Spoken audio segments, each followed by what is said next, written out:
Adriano, o que o senhor acha da apostasia? Nos dê a sua opinião. O senhor é o nosso convidado, estamos aqui para ouvi-lo. Amém? Amém. Fica à vontade, não leva nada para casa. Bom, é um tema com dois conteúdos diferentes. E eu quero falar o primeiro sobre o esfriamento na fé. Como foi dado por fundamento, segundo a Epístola de Paulo a Timóteo, e eu também separei esses versículos da Epístola de Paulo a Timóteo, no capítulo 3, onde diz, que nos últimos dias sobrevirão tempos difíceis. Isso porque os homens serão amantes de si mesmos, verso 1, verso 2, apegados ao dinheiro, arrogantes, orgulhosos, blasfemos, desobedientes aos pais, ingratos, ímpios, insensíveis, irreconciliáveis, caluniadores, sem domínio próprio, cruéis, inimigos do bem, traidores, impetuosos, soberbos, mais amantes dos prazeres do que amantes de Deus.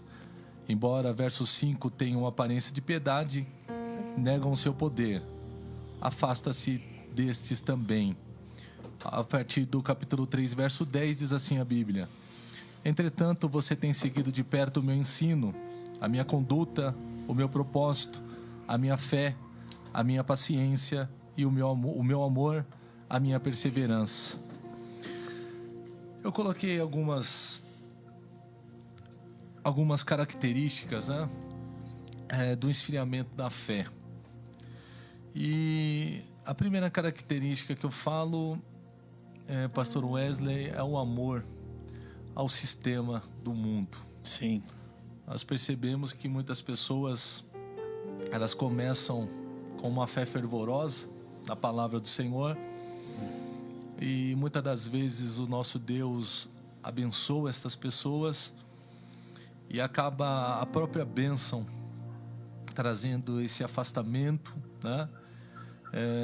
onde a pessoa não tem sabedoria para administrar aquilo que Deus está fazendo, e acaba, infelizmente, o sistema de um mundo corrompido adentrando ao coração desse cristão e deixando com que essa fé se esfrie no Senhor. Isso seria um pouco de ego, pastor Adriano? Um ego, vamos dizer, um ego não trabalhado, um ego em qual a gente acaba se esquecendo de entregar ao Senhor para que Ele nos dê humildade, porque a gente muitas das vezes acha que essa humildade é exterior.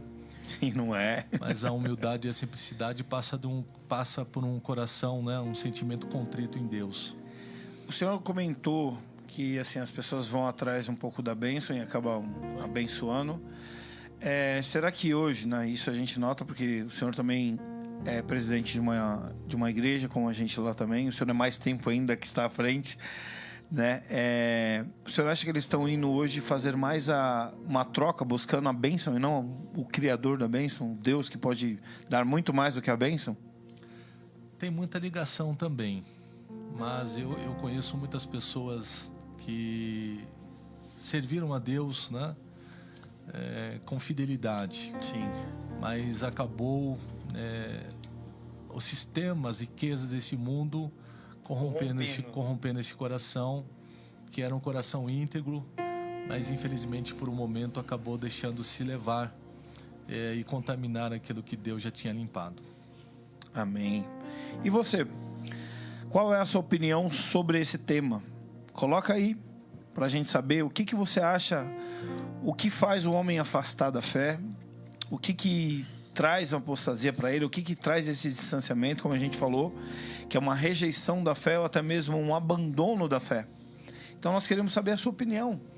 Coloca aí nos comentários qual que é a sua opinião. Amém? Está aqui conosco também a diaconisa Dalila, e a diaconisa Ruth Guimarães. Ô, glória. Ô, glória. A Neuza agradeceu, falou amém, obrigado. Entrou aí logo depois a Maria Gasparim Silva, pela alma do Papa, amém. E a Sandra Regina Santos, a paz do Senhor, meus amigos, amém. E a Lucimar, voltando aí a nos acompanhar, boa noite, meus amigos, boa noite. Lucimar, grande abraço a todos. Nós colocamos aqui alguns pontos também. O que traz um pouco de apostasia? A dúvida e questionamentos não resolvidos. Porque tem muito líder, isso a gente participa, a gente vê, que eles não estão muito preparados, fundamentados na fé. A gente estava falando aqui antes, pastor, aqui nos bastidores, infelizmente tem muitas pessoas que acabam entrando por causa do dinheiro, por causa de pensando que é fácil, pensando, vou abrir uma igreja. E aí eles não estão fundamentados. E aí entra um monte de gente com dúvidas, fazendo questionamentos sobre a fé. E aí eles voltam para casa com as suas dúvidas, não têm as suas dúvidas sanadas de uma forma bíblica ou de uma forma espiritual que o Espírito Santo conduz. E muitos acabam indo embora e não voltando, porque as dúvidas não foram sanadas. Então tem muita gente que a gente vê que tem muitas dúvidas dentro da casa de Deus. O senhor concorda? O que o senhor acha? Concordo. Esse momento que nós estamos vivendo de um analfabetismo bíblico tão grande. Total. Aonde nós aprendemos pela palavra de Deus lá em Romanos capítulo 10, verso 17, onde o apóstolo Paulo diz que a fé vem pelo ouvir e ouvir da palavra de Deus. É isso aí. Então, essa falta de relacionamento com a palavra de Deus deixa com que as pessoas não se fortaleçam e sejam se enraizem, né, pastor? Enraizem nessa graça, né, e sejam fortalecidos nessa rocha que é a própria palavra do Senhor.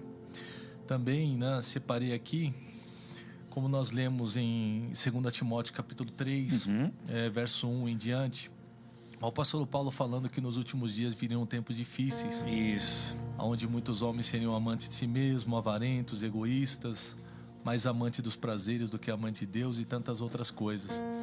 E muitas das vezes a gente fala da frieza espiritual, como falamos, por bens materiais, pelo sistema do mundo que acaba corrompendo. Sim. Mas nós temos encontrado muitas pessoas também feridas. Sim, né? muitas. Nós temos encontrado pessoas que foram feridas. Então essa frieza espiritual acabou alcançando muitos por causa da falta do amor. Né? Que é bíblico também, né, pastor? É bíblico, né? Esse esfriamento do amor. Sim. Onde as pessoas têm vivido um egocentrismo terrível, um individualismo, onde o ter tem tomado o lugar do ser. E a gente não pode esconder isso, que muitas das vezes isso acontece dentro das nossas congregações. Isso acontece com aqueles que não entenderam o que é o amor. Então a gente tem encontrado muitas pessoas feridas. Sim, isso é verdade. Que acabaram sendo feridas dentro de congregações. E essa frieza, infelizmente, acabou alcançando esse sentimento espiritual. Pastor, e aí depois eu quero a opinião do Edson e do Fernando também sobre tudo isso que a gente está falando. E vou falar aqui sobre as pessoas que estão comentando aqui. Você falou de um tema bastante importante. Eu vejo, e isso é um tema que a gente já tocou também, eu vejo muita gente comentando. Às vezes a gente quer ganhar, evangelizar, fazer missão, tudo para fora, e não cuida dos de dentro. É isso mesmo. Queremos trazer, queremos encher, queremos fazer, queremos, trazer isso, trazer aquilo, fazer. Enquanto os de dentro não estão sendo alimentados ou cuidado, aquele cuidado mais simples, detalhado. Coisa pequena de se fazer, como a gente fala, é um básico bem feito. Não, mas vamos cuidar de tudo num todo, vamos evangelizar, vamos fazer missão, culto fora, culto no lar, mas e dentro? Como que está dentro? Como que está dentro da casa? Como que as almas que entraram estão sendo tratadas? Isso. Seminário segunda-feira falou bastante sobre isso.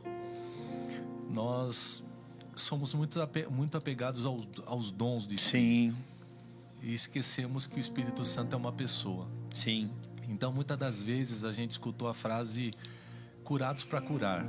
Sim, verdade. Isso é muito sério dentro das nossas congregações, porque somente quem está curado consegue ser usado para curar. É isso aí.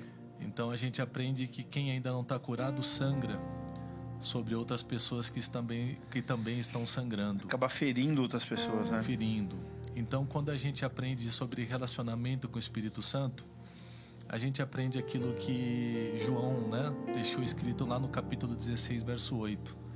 Que o Espírito Santo ele vem convencer o homem. Né? Sim. Convencer o homem do pecado, do juízo, né? Então, quando nós somos convencidos pelo Espírito Santo, então essa transformação ela é verdadeira, genuína. Então aí a gente entende muita coisa de pessoas estarem fazendo, mas ainda não estarem sendo curadas, não estão sendo curadas. Verdadeiramente, Verdadeiramente, isso acaba infelizmente refletindo em muitas pessoas que se achegam.